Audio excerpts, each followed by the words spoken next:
How dare he try to tell me how to raise my kids after he have abandoned us? He has some nerve. Y'all have lives to live yourself, and she can't run her life, her home, and your home too. You know what? Had you been home long enough to help me to raise them, it wouldn't be such a problem. But where were you? Out there hanging in the street, doing whatever you were big enough to do. All day long? What did you do? What if everything you thought you knew about Tamar Braxton was a lie carefully built over decades? What if the woman the world mocked for being too emotional was actually reacting to wounds that started long before fame, long before cameras, long before anyone was watching? Tonight, Tamar Braxton is cracking open a truth so uncomfortable it rewrites the entire Braxton family narrative. This isn't about one argument, one reunion, or one viral meltdown. This is about years of quiet damage hiding behind the word mother. Tamar is now revealing that the pressure she lived under didn't come from Hollywood. It came from home. From the one place that was supposed to be safe. From the one person whose approval she spent her life chasing. According to Tamar, what looked like tough love was something far more controlling. What looked like discipline felt like emotional punishment. And what looked like her being the problem may have been the result of a system that needed her to carry everyone else's pain.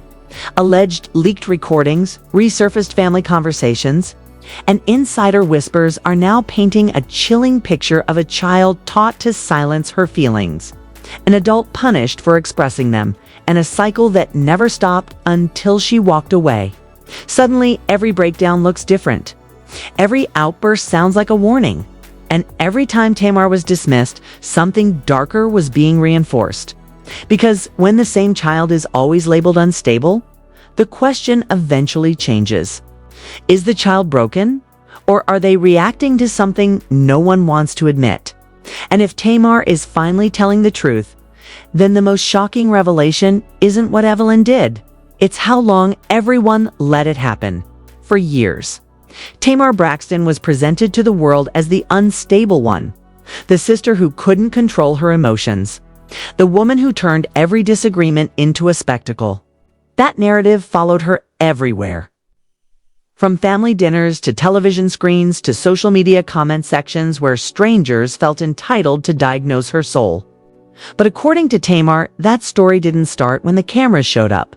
It started decades earlier in a house where love came with rules and silence was rewarded more than honesty. Tamar now says the emotional chaos people laughed at was never random. It was conditioned, it was taught, and it was triggered again and again by the same patterns she grew up trapped inside. In her telling, childhood wasn't violent or cruel in obvious ways. It was structured, controlled, disciplined, and quietly suffocating. She says she learned early that expressing pain made her difficult. Questioning authority made her disrespectful, and reacting emotionally made her the problem. Over time, those lessons didn't make her stronger. They made her hyper-aware, hyper-reactive, and desperate to be understood in an environment that never intended to understand her. According to Tamar, every child in the Braxton household had a role, whether spoken or implied. Some were praised for obedience. Some were admired for calmness. And one was consistently labeled too much. Tamar says she became the emotional container for everyone else's discomfort. When tension existed, it somehow flowed toward her. When conflict erupted, her reactions were examined while the triggers were ignored. This dynamic wasn't announced. It was reinforced quietly, moment by moment, correction by correction. Insiders close to the family say Evelyn Braxton's parenting style centered on control, masked as preparation. Be strong. Don't embarrass the family. Pray instead of complain. These phrases sound harmless on the surface, even admirable. But Tamar claims that over time they became tools that taught her feelings were inconvenient. When she cried, she was instructed. When she protested, she was corrected. Comfort was rare. Compliance was praised. That imbalance created a dangerous equation where love felt conditional and safety felt temporary. And when a child grows up believing affection can be withdrawn at any moment, they don't learn peace. They learn vigilance. Tamar says this is why her emotions always came out loud. Suppressed feelings don't disappear. They accumulate, wait. And when they finally surface, they don't ask permission. They erupt. On Braxton Family Values, viewers saw the eruptions without the compression. Raised voices became entertainment. Tears became memes. Arguments became storylines. But according to Tamar, the show didn't create her pain. It exploited it. Former production insiders have hinted that Tamar's reactions were gold for ratings. While the quieter moments of dismissal that preceded them rarely made the edit. A side comment, a look, a minimization.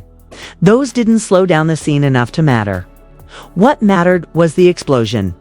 And once that explosion became her brand, everything she did was filtered through it. Calm moments were ignored. Growth was boring. Breakdown was profitable. Tamar says watching herself back felt like being gaslit in real time. Seeing her pain edited into punchlines taught her a brutal lesson. Her suffering was acceptable only when it entertained that its center of this loop was her mother. Tamar has never said Evelyn didn't love her. What she has suggested is that love often came with conditions. Respect meant silence. Strength meant endurance. Faith meant swallowing discomfort in that environment. Tamar says she learned that being honest about her feelings made her a problem to solve rather than a child to protect.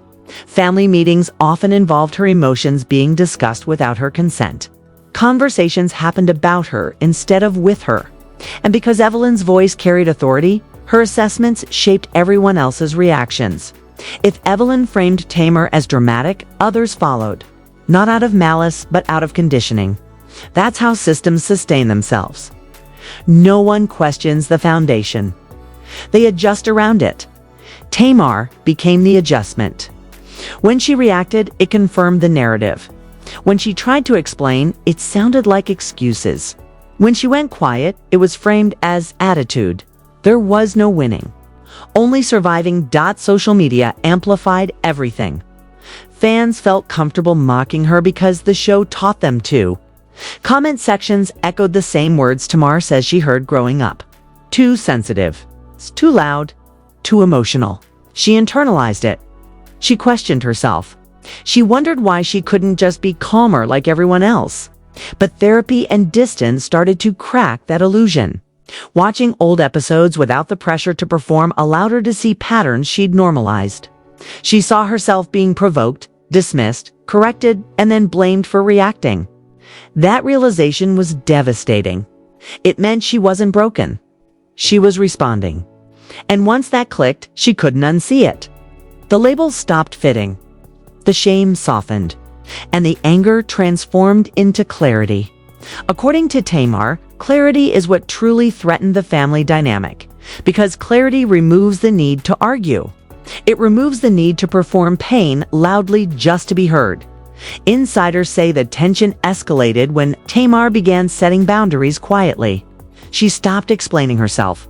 She disengaged from conversations that felt familiar and harmful. She chose distance over defense. That shift unsettled the family. When the person assigned to carry the emotional weight steps away, the weight doesn't disappear. It shifts. Suddenly, others had to sit with discomfort Tamar once absorbed. That's when accusations of ungratefulness allegedly surfaced. That's when silence was framed as betrayal. Tamar says this was the hardest part, realizing that peace for her felt like abandonment to others. But she also realized something else. Explaining herself harder never brought understanding. It kept her trapped. So she stopped. And in that stopping, she began to heal. Not loudly. Not publicly. But deliberately. This story doesn't explode with a fight. It tightens with a truth. The truth that sometimes the most damaging harm doesn't come from enemies. It comes from the people who taught you how to love by teaching you how to endure. The shift didn't happen overnight. It happened in the quiet moments no one saw. The pauses between conversations, the unanswered calls, the growing realization that explaining herself was costing Tamar more than staying silent ever did. According to Tamar, the most painful truth wasn't recognizing the pattern. It was accepting that the pattern wasn't going to change just because she finally named it. Families built on hierarchy don't respond well to clarity. They respond with guilt, scripture, tradition, and reminders of everything you owe them. Tamar says once she stopped reacting the way everyone expected, the dynamic felt exposed. Without her emotional outbursts to absorb tension, unresolved issues had nowhere to land. That's when discomfort turned into resentment.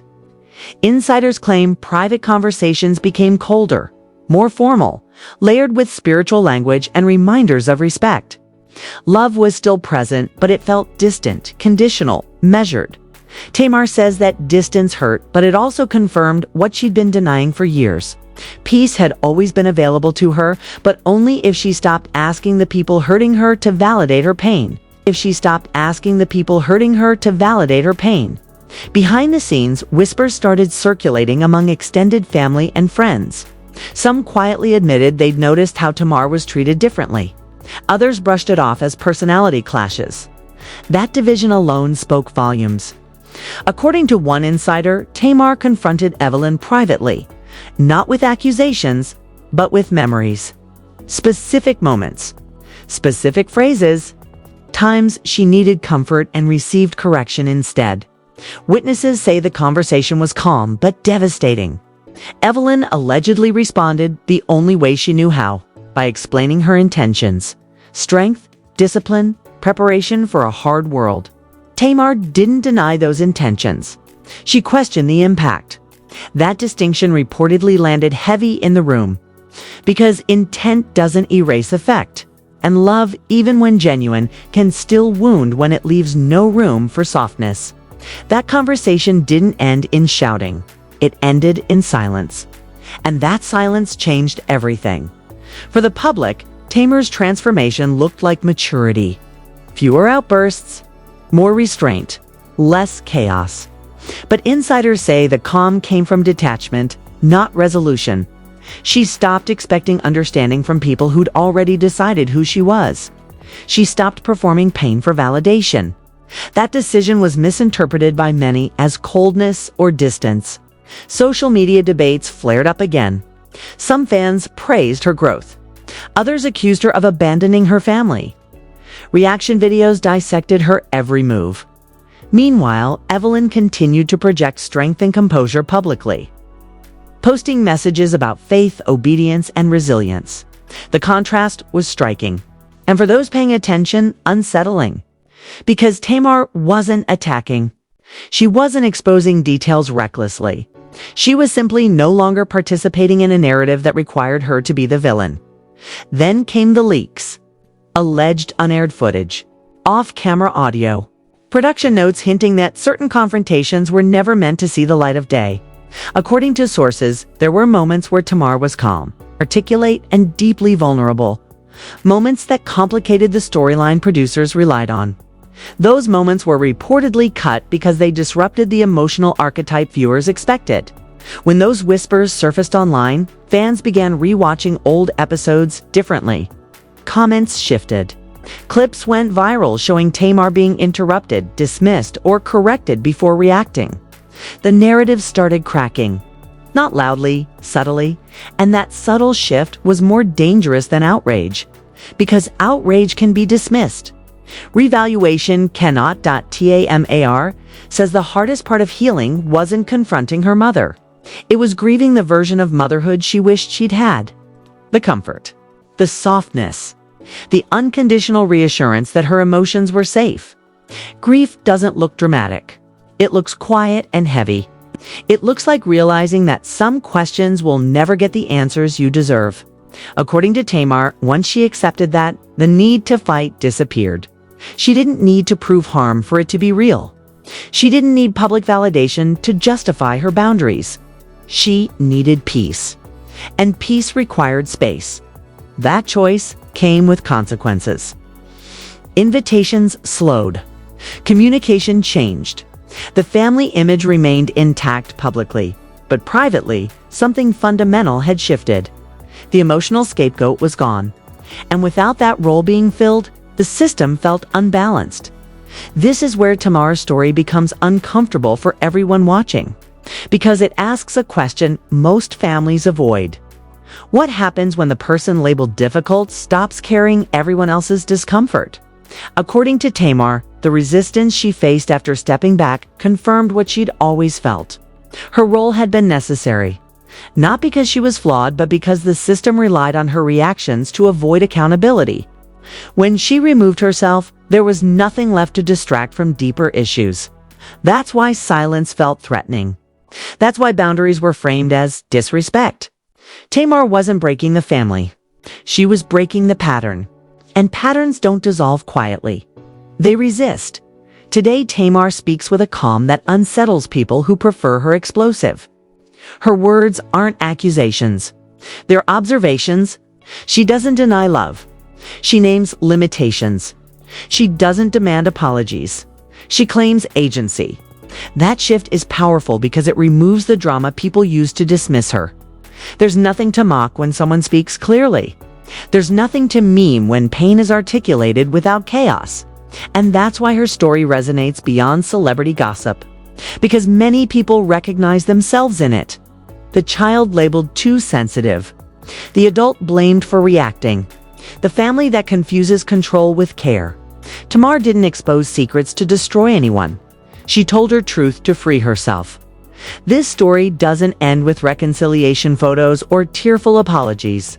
It ends with self-protection, with choosing peace over performance, with understanding that love can exist alongside harm, and acknowledging harm doesn't negate love. It simply refuses to minimize pain. Tamar Braxton spent years being told she was the problem. Now she's asking a different question. What if the problem was never the emotion, but the environment that made emotion unsafe? That question lingers uncomfortably, because once you ask it, you can't unask it. And once you see the pattern, you can't unsee it. The silence that follows isn't empty. It's intentional. And for Tamar, it's finally her own. If this story made you uncomfortable, good. That discomfort means something landed where it was supposed to. Tamar Braxton's truth isn't just about one family or one celebrity. It's about every time someone was labeled difficult instead of being protected.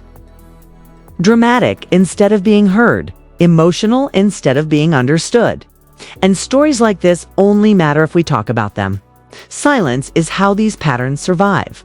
So don't sit on the sidelines pretending this didn't hit close to home. Hit the like button if you've ever watched someone get blamed for reacting to pain no one wanted to acknowledge.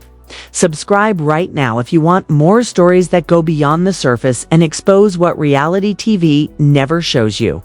This channel doesn't sugarcoat, doesn't sanitize, and doesn't protect comfortable lies. And most importantly, drop your thoughts in the comments. Was Tamar misunderstood for years?